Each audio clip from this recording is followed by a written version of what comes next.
ఒక విషయం చెప్పండి, ఇలా పచ్చటి అడవుల మధ్యలో మంచి సాంగ్స్ పెట్టుకొని లాంగ్ డ్రైవ్ చేయడం మీలో ఎంతమందికి ఇష్టమో కింద కామెంట్ చేయండి.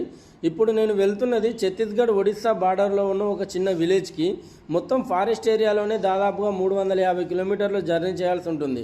నక్సలైట్ నుంచి ప్రజలను కాపాడడానికి పోలీస్ బలగాలు మనకు అక్కడక్కడ కనిపిస్తూనే ఉంటాయి. ఈ జర్నీ ఏదో ఎంజాయ్ కోసం చేస్తున్నది కాదు, మన బోర్వెల్ వర్క్ కోసం హెల్పర్స్ని తీసుకురావడం కోసం చేస్తున్నది. మంచిర్యాల నుంచి దాదాపుగా 450 కిలోమీటర్ల డిస్టెన్స్. డ్రైవ్ మూడ్ నుంచి బయటికి రావడానికి చిన్న tea break. By the by tea చాలా బాగుంది. నైట్ 12:30కి స్టార్ట్ అయ్యి 9 hours non stop. Telangana, Maharashtra, Chhattisgarh అడవులలో పచ్చని కొండలు దాటుతూ మన డిస్టెన్స్ రీచ్ అయ్యే వరకు మార్నింగ్ 9 అయిపోయింది. మ్యాక్సిమం బోర్వెల్ హెల్పర్స్ అందరూ కూడా ట్రైబల్ ఏరియాకి సంబంధించిన వారే ఉంటారండి. 450 కిలోమీటర్లు మనల్ని నమ్మి ఉన్న ఊరు వదిలేసి మన పని చేయడం కోసం మనుషులు రావడం అనేది అంత చిన్న విషయమే కాదండి. ఫైనల్గా మనం విలేజ్ రీచ్ అయ్యాము. విలేజ్ ఎలా ఉందో చిన్న క్లిప్ చూపిస్తా చూడండి. ఇక్కడ విలేజ్లో సరైన రోడ్ల సౌకర్యం కూడా వీళ్ళకు ఉండదు, కానీ చాలా సాధారణమైన జీవితం ప్రశాంతంగా గడుపుతూ ఉంటారు. మనం వెళ్ళేసరికి లేబర్లు అందరూ రెడీ అయ్యి కార్లో సెట్ అయిపోయినారు. వీళ్ళందరికీ నేను చెప్తున్నది ఒకటే, వెల్కమ్ టు స్టార్ బోర్వెల్స్.